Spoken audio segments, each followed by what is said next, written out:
Hello and welcome to the Smart Divorce podcast. I'm very honoured to be joined today by the very fabulous Marcy Shaoul, who I cannot believe has just informed me that we've never had her on the podcast before. So I don't know what I've been playing at, but huge apologies for that because she is amazing. I've been a huge fan for a long time. Marcy has just released her, I think, first book, which is incredible. And I have at home, and I'm about three-quarters of the way through. It's absolutely brilliant. And if you haven't got it, go get it. She also runs a co-parenting program. So today's conversation is going to be everything to do with co-parenting or not co-parenting if you're finding that you have a parent on a parent who's parenting with you but isn't particularly into co-parenting or not being very compliant or helpful or willing. We'll talk all about that as well. So, Marcy, welcome to the podcast. Thank you for joining me. Thank you so much for having me. I can't believe we haven't done one together, but I'm really happy to be here. And that was a really lovely introduction, and I'm blushing. So, so She's thank really you. not. If you have a look on YouTube, you'll see she's It not. feels like I am.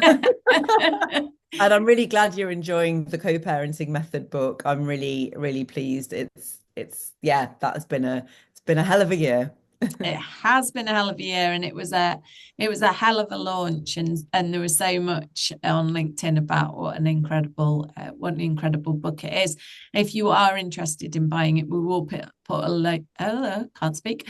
We will put a link in the show notes so that you can get on Amazon and get that ordered, because it's very worthwhile.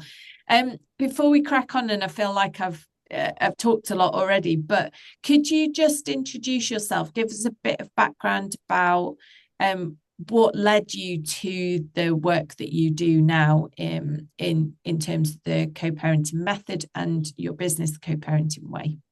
Yeah, of course. So I used to work in the diplomatic service, and I used to run communications departments, and I used to work in the space between governments and NGOs, helping them to listen well to each other and talk well to each other and about global issues. Sounds very grand, but it was quite detailed. But it was really interesting because in that space I started to realize it's not often what we say, it's how we say it, it's the language we use, and it's how we listen without assumptions. And I did that for a number of years. And then in 2009, I got divorced, and somebody passed me the number of a coach. In fact, my best friend Sarah, she was like, take this number, call this woman. I'm like, what's a coach? 2009, there weren't coaches really. And I called up this woman called Sandra Richardson, who was spectacular. And I had some just coaching with her, not divorce coaching or more life coaching, I suppose. And in that moment, I really learned to take some kind of active decisions, become a bit more courageous, and all the tools I learned from coaching stayed with me. And so when I left that work in 2013, 14, 15, I can't even remember now. A bit ago. Yeah, a while ago, I retrained to become a coach because I thought it was so powerful. And then, because of my own divorce, I was co-parenting, and had my son was one when we got divorced. He's 17 now.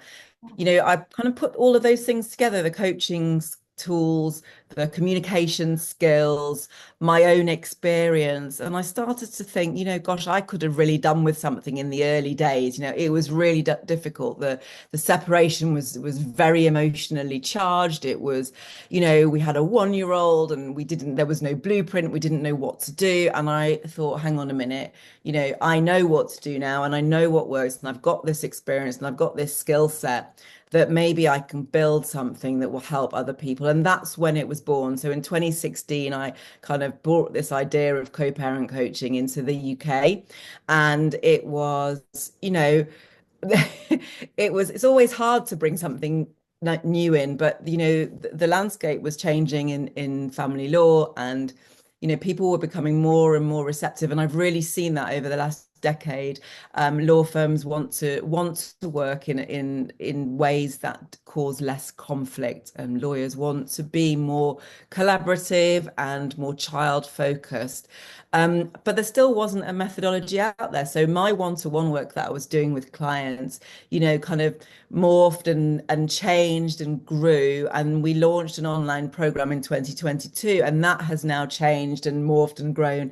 And I published the book in earlier this year, but I've been working on refining the method for obviously a while before that. And then our online program now reflects the book. So it's a 6-step process, but I'm sure we'll talk about that in a minute. So that's my very convoluted journey to get to where I am today.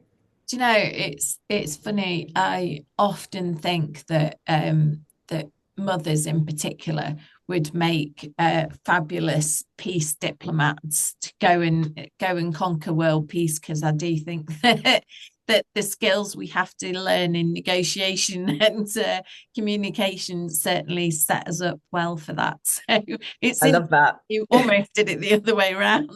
Yeah, yeah, no, I think you're right. I think we could do with a few more of us in that space for sure. Yeah, definitely for sure. So okay, let's get into the nub of co-parenting, because nobody gets married expecting to get divorced.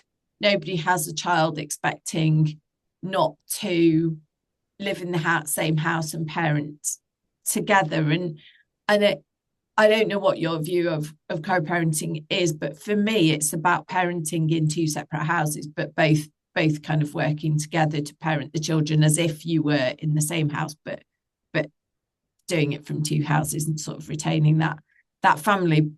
And it sounds dead straightforward. And we were likening it before we pressed record to the whole breastfeeding thing. It should be really natural. It should be very straightforward.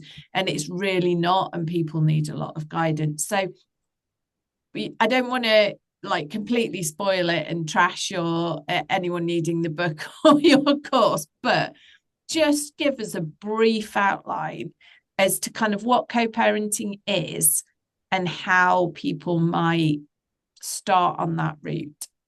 Okay, well, the first thing I'm going to do is completely agree with you and say it is not easy to co-parent. In fact, it might be the hardest thing you ever do, to work together with somebody that you don't like anymore, you don't trust anymore, who makes you angry, upset, all those things that can come with separation. And yet it is probably the most important thing you can do after separation for your children, right? So you've Absolutely. got these kind of polar opposite things straight away. So it's very difficult to, it's not just something that happens naturally for the majority of us. It's something that takes a conscious decision, takes work.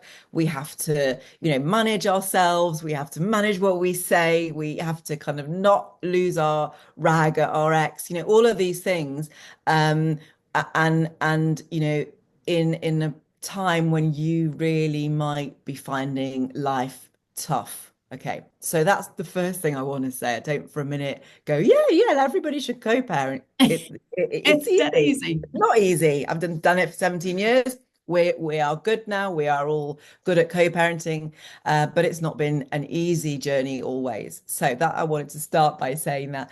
But co-parenting is exactly as you say, Tamsin. It's this idea of working together, continuing to parent together collaboratively after you've separated, regardless of what you feel about each other, right?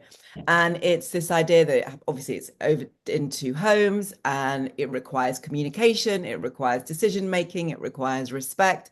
And that is the definition really of co-parenting, putting your kids front and center and continuing to parent them together despite not being in a relationship anymore. However, it's not always safe for some people to co-parent, and for some people, you can't co-parent, right? That I really want to say that as well, nice and early, Thank because you. it's not for everybody. Um, and there are other things that you can do. You can do shared parenting, which is where you split your kids' time down the middle, and you don't need to. You can choose to communicate or not. Or there's parallel parenting where there's very, very little communication, and you just do your own thing in each house. That's obviously a very quick summary. We go into it in more detail in the Sure. book. That's what that is. But if we're here to talk about co-parenting, then it's about and it's important because if you can co-parent and if it is safe for you to co-parent, what you're doing for your kids and for anybody watching the video, I'll do my little demo. You're creating a nice loop. If you imagine, if you're just listening, a loop of elastic around your children with both of you as the parents at either end, holding that elastic nice and tight around the children. And the children exist in the middle of this co-parental loop, nice and safely. Their parents are still upholding their end, and everything feels nice and safe and stable despite the separation, right? Kids can recover from a trauma. Yes, it is a trauma when their parents separate, but it's definitely something that they can move through and manage and learn to live with successfully. It's the sustained conflict that is really destructive. So the method is about the method is about reducing that conflict. And when parents apply the tools in the method, and we'll talk about it in a bit, that reduces the conflict. And that's where we need to get to for the kids. If we're continuously in conflict around our children, it's really, really damaging to them. So the decision that we need to make when we separate is, okay, do you know what? I don't like you, my ex. I don't like you. I don't trust you. I don't want to be with you. But we have these children together, and that's our most fundamental priority. So we need to somehow find a way through this to be able to continue to bring them up safely. So that's why it's what it is, and that's why it's important. Perfect summary. And I guess that the hardest point for me about co-parenting feels like the bit during the actual divorce process, whilst there's all the, I'm going to call them negotiations, but they're not even always negotiations, but whilst you're trying to find your way through the mess that is divorce, working out where you're both going to live, working out how the kids are going to see you both, working out the money stuff. There's a lot of emotion flying about during that period. Should people even be looking to start co-parenting from day one, or is it something that comes in later? Great question.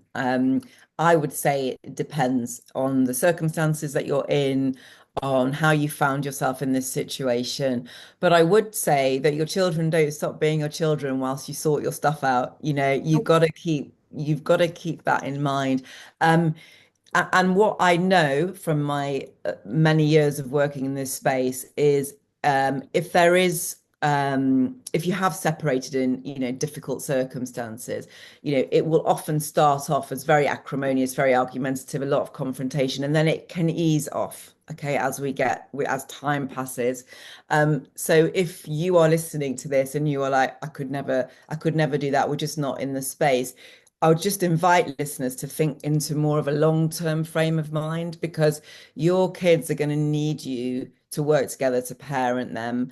And even though you might feel like you can't do that at the moment, if you stay in that short-term mindset of, oh, I hate him or I hate her, then it's going to be really difficult for you to take a step to consciously choose to co-parent later on. So even if you're like, I really don't like you, but I'm going to still do a bit of parenting with you, even if it's like a step in that direction, I would say that ideally, that's what you should be aiming for. It's not perfect. It will never be perfect. Parenting isn't perfect, whether you're together or not. We just need to kind of do it as well as we can. So earlier intervention, if is what the kind of the official term is, isn't it? It is better, if you like, has a good long-term impact, but it's never too late to start. I've worked with people who have not spoken for years. When I say years, and we get them to a place where they can talk to each other. They still don't like each other, but they don't need to like each other. They don't need to go on holiday to Greece together. They just need to make decisions together, and for their kids to go, oh, do you know what? My parents are talking to each other. Bonus. Yeah, absolutely. I think if I had my time again, I I think during the divorce, we didn't co-parent at all. And although I didn't put the kids in the middle and both of us had the kids sort of front and center, there was so much emotion going around. I just don't think, I'm saying if I had my time again, I would try and co-parent from day one, but actually I'm not sure if it would have been feasible. And it's become easier over time, the further and further we've got from it. But I think just to think of some of the benefits that I've had from it are things like we can both go and watch. So our son plays rugby. We'll both be at rugby matches, and he loves that. We'll both go. My daughter used to dance. We'd both go and watch her dance shows. Both my son's 18th birthday, we all went out for dinner with my ex's new girlfriend and her family, with my stepson, who I guess isn't officially my stepson anymore, but still is to me because I've been in his life for so long. Being able to go to things, be in the same room with your ex, whether you don't have to want to be with them. I don't want to be with my ex. I'm utterly delighted he's found somebody who makes him really happy. That's brilliant. But being able to be together, all in the same room, with the kids in the same room, being civil to each other, buying each other a drink, if those sorts of things are really important. And I'm a child of divorced parents, and my parents cannot do that. They divorced when I was 12. I'm nearly 52. They still can't be in the same room together, and I didn't want that for my children, because it's still really painful and difficult for you, right? So and that's the long-term mindset right there, right? Your parents can't be in the same room together without it being difficult. And for you, how does that feel? Just interviewing you now, but how does that feel? No. Well, it's really hard. It's really hard, and we have made decisions, both myself and my sister, that we would have made differently had we had parents that were able to be in the same room together. And both myself and my ex didn't want that for our children, because we'd both experienced it. His parental situation was slightly different, which I won't go into, but we both experienced it, and neither of us wanted that for our kids. And I think that impacted how we behave. But for those people who haven't experienced it as a child themselves, I don't know how easy it is to understand just how much that impacts people. So we can do it at any time. We can co-parent at any time. We can start day one of the separation. We can start during the divorce. If it's easier after the divorce, we can start then. If you've not spoken to them for several years and you listen to this going, I just want to fix this now because it's a bit of a mess. Where do we start? It's all about communication, right? So just talking more generally, what needs to happen is you need to be able to communicate without conflict. And if you can't do that, you need to go and get the skills, the tools to be able to do that. And just there is support out there. And you need to pay, I suppose, Tamsin, you need to make an active decision that I want to change this. I want to turn it around. And you need to look at yourself, right? You can't change your ex, no matter how much some of us might wish to, can't. So you need to look inwards. You need to go, right, what is it I can do that will improve this situation? So is it I'm going to stop rolling my eyes at drop off? Is it I'm going to actually, say hello? Is it I'm not going to send the PE kit back dirty?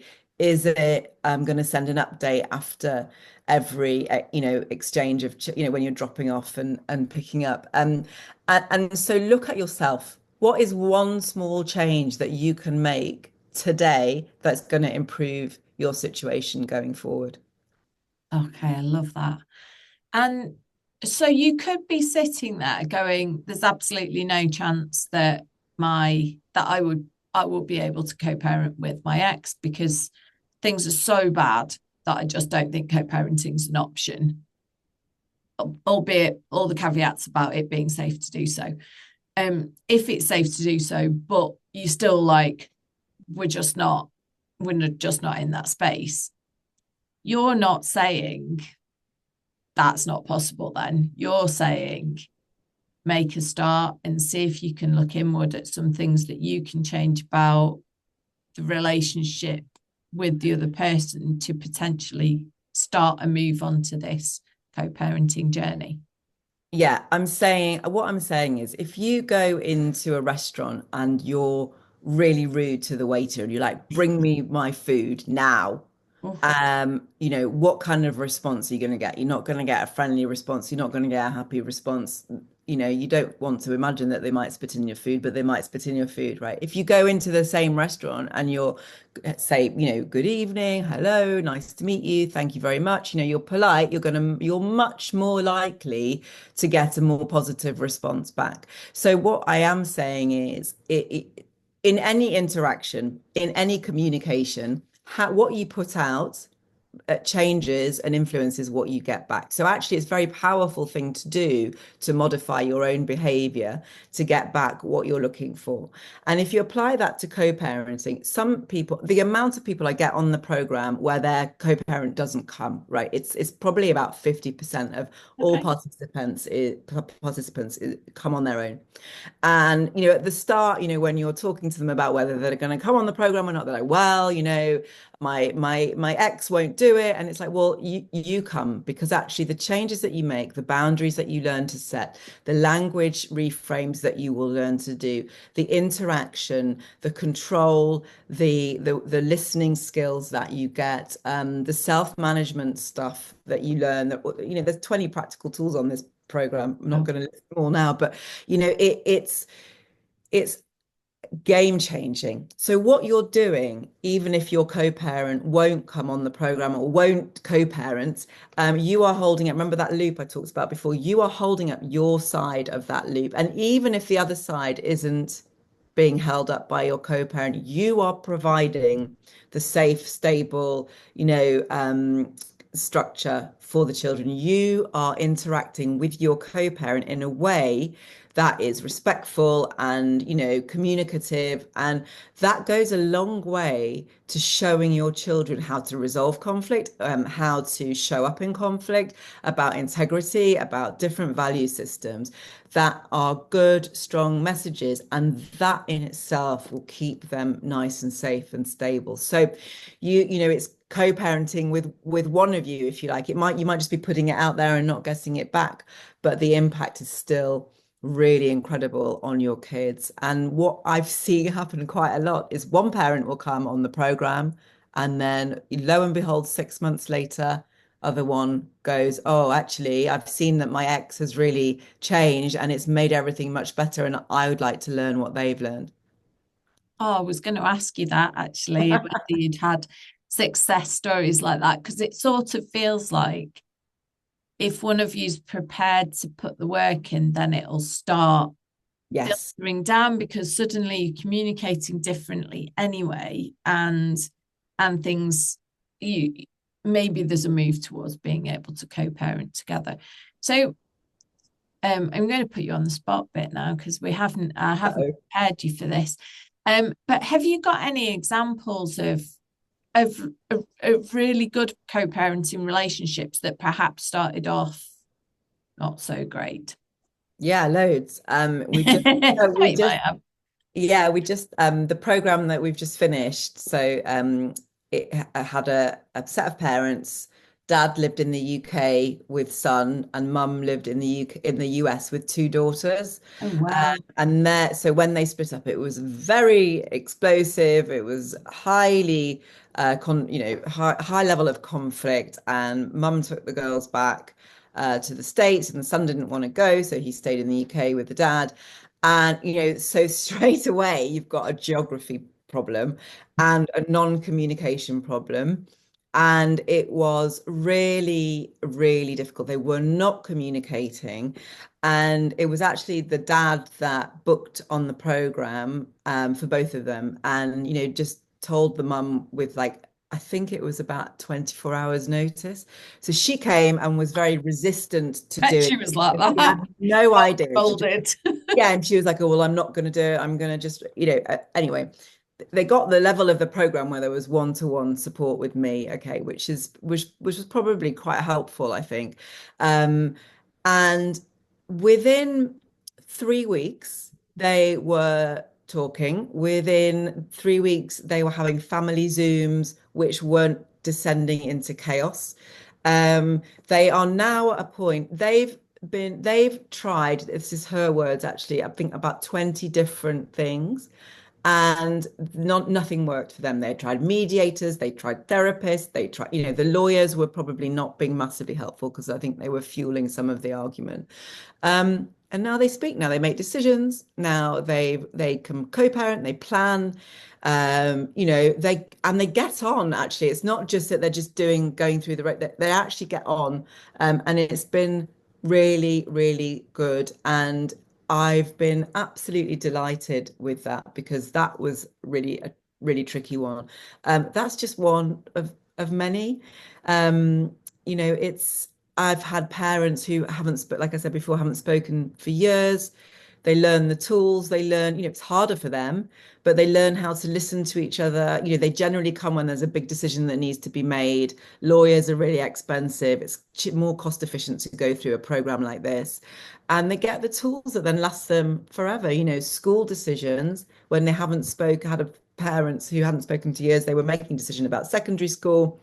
They came on the program. By the time they got to step 5, which is how to make decisions, they could make the decision together. It might have been a bit forced and a bit awkward, but it wasn't confrontational and argumentative. And I think that's when I say it just needs to be good enough. That's a really good example of that. Yeah, absolutely. It's like you say, you don't need to be inviting each other around for tea. No, And there are, there are co-parents who do, if anybody wants to have a listen back, that we've recorded a podcast episode with Catherine and Andy Morgan, and they have co-parenting, like they're like the 5 gold star version of it that most of us humans can't even contemplate achieving. But if you can have a conversation, if you can make, as you say, make decisions together, I think it's hugely valuable. And one of the things that we found valuable was when particularly our daughter was a teenager, and she used to ask me because they lived most of the time with me. And so she'd ask me for something. I'd say no. She'd go straight to her dad and ask him for it. I mean, it's the same thing happens if you live in the same house. So she absolutely. went straight to him and asked him. He then phoned me up and went, I assume you've said no to this. And I was like, absolutely. And he's like, don't worry, I'll support your decision and Yeah. reiterate what you've said. And those sorts of things are the times when, and it would fuel a fire if you lived in the same house. It's not a different Yeah, exactly. discussion. It's not a different dynamic just because you live in 2 houses. Same thing is happening, but it feels harder because you're in Yeah. houses, I think. I think you see that a lot. It can become a excuse probably isn't the right word, but we can kind of attribute the fact that we're Absolutely. co-parenting to difficult situations, right? So, if you've got a child going through GCSEs, for example, and they're really, really stressed, someone out on the outside looking in might say, well, it's because, parents aren't together and it's really difficult.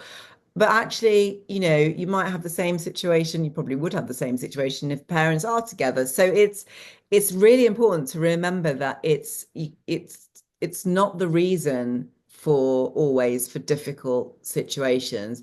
And if you can work together, like you just gave that really great example, then it's really important. And why do kids do that? Why do they play us off against each other? Oh my gosh, it's a Because they nightmare. think they might get a different answer I from know. the other parent, but yeah, it's all good.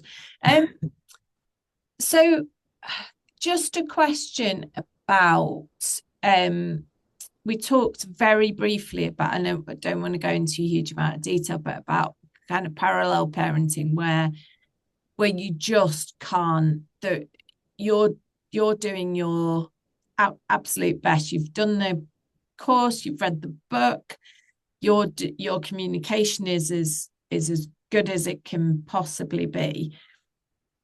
But the other parent is just in a space where they're just not willing or able to co-parent with you. How do you how do you go about accepting parallel parenting? Because you'll have parallel parenting, you've got your rules in your home and they look like that. And then the kids might go to the other parent's home and then everything's different. The rules are all different. How do you get your head around that? How do you accept that? How do you deal with it? Let's look at it from the kids' perspective, right? So it's really, imagine most of us live in the same house, right? When you're the child of divorced parents or separated parents, you're going from house to house. And it's not just the rules that are different, right? It's the cutlery, it's the washing powder that's used, it's, the how tidy is the house, it's the bowls, it's the smells, it's the, one of you has a pet, one of you doesn't. So everything is different, right? So there's already a period of adjustment when a child has to go from one house to the other. So what I know works really well is clarity and information, right? So if you can't co-parent, if your ex won't co-parent with you, there's not much you can do apart from everything we've talked about today to kind of have an impact on that. So if you are where you are, you've got to work with what you've got. So let's look. So from the kids' perspective, they just need clarity and structure. So in your house, you can put house rules on the fridge. You can put chores on the fridge. You can make sure you can ask them, what's it like in your other house? Do you prefer that? Let me help you make it like that here. You can support that, you can acknowledge it, and you should definitely name it, for your children. I mean, it depends how old they are, but let's assume they're old enough to understand. You can go, oh, it might be different in dad's house, or mum's house. What can we do to make that a bit easier for you here? What can we modify?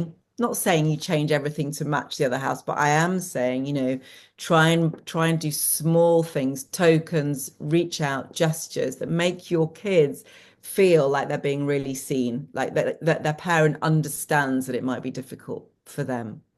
That's how I would answer that, I think.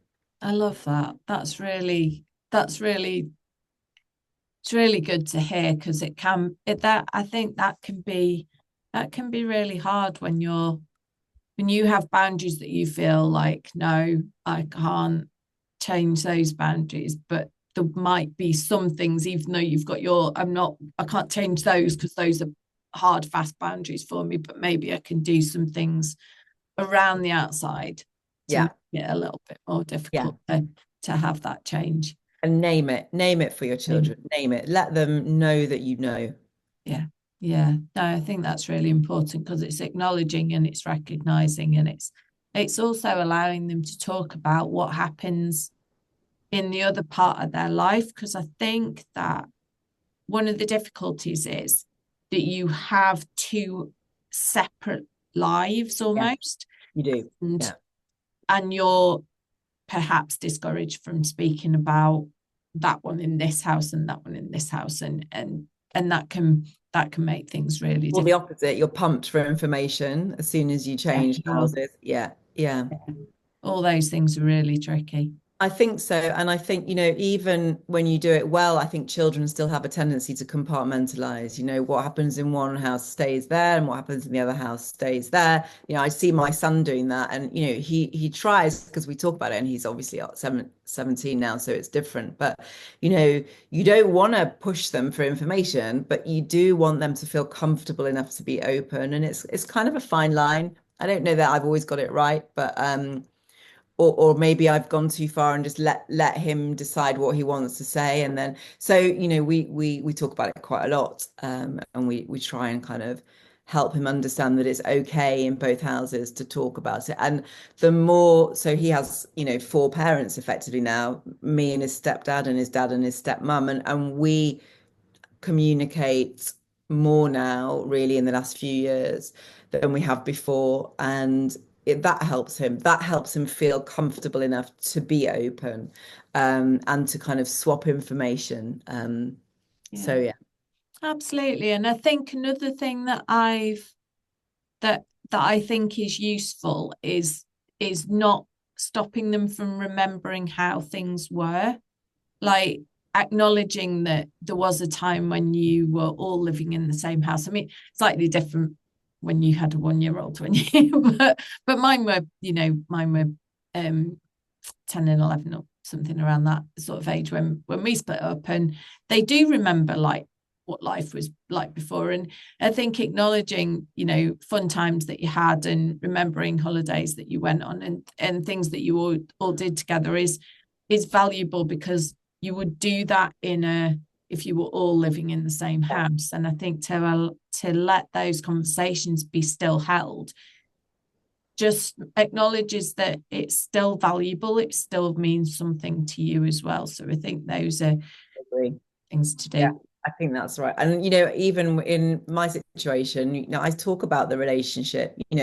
Oh, My son's girlfriend now lives right opposite the place where his dad and I had our engagement party, right? So I said to him, that's where dad and I had our engagement party. And like it not being afraid to do that. I think not everyone can do that, but I think if you can aim for just normalizing it, then it's helpful. yeah, no, absolutely. We are very sadly coming to the end of our time together, because I really do feel like I could talk to you for hours. And I know everybody always says that, but genuinely have so much conversation that I could have with you. Is there anything that I haven't asked you, or anything you want to add that you feel would be valuable? Oh, if you are struggling, I just want to say, if you are struggling, buy the book on Amazon, or come and book a call with us for free and come on the program. Talk to us about coming on the program. We are here to help. We have a framework that works. If you're struggling, we can make it better for you. Yeah, absolutely. And please do reach out, because I know parents worry about their kids and how divorce is going to impact them. And kids can be okay. They can come out of divorce okay, and they are very resilient. But if you can make the whole process even easier by following Marcy's program, getting the book, getting some really good advice, then I would really recommend doing that. We've got links in the show notes to buying the book, and also to getting hold of Marcy to arrange a call with her to go on her fabulous program. So just remains for me to thank you for joining me today, Marcy. I've really enjoyed chatting to you. Thanks so much for having me, Tamsin. I've really enjoyed it too. Wonderful. And to you, if you've enjoyed today's episode, please do give us a 5-star rating. It does help us to get the podcast out to more people, and so that we can help even more people. So many thanks, and I'll see you next time.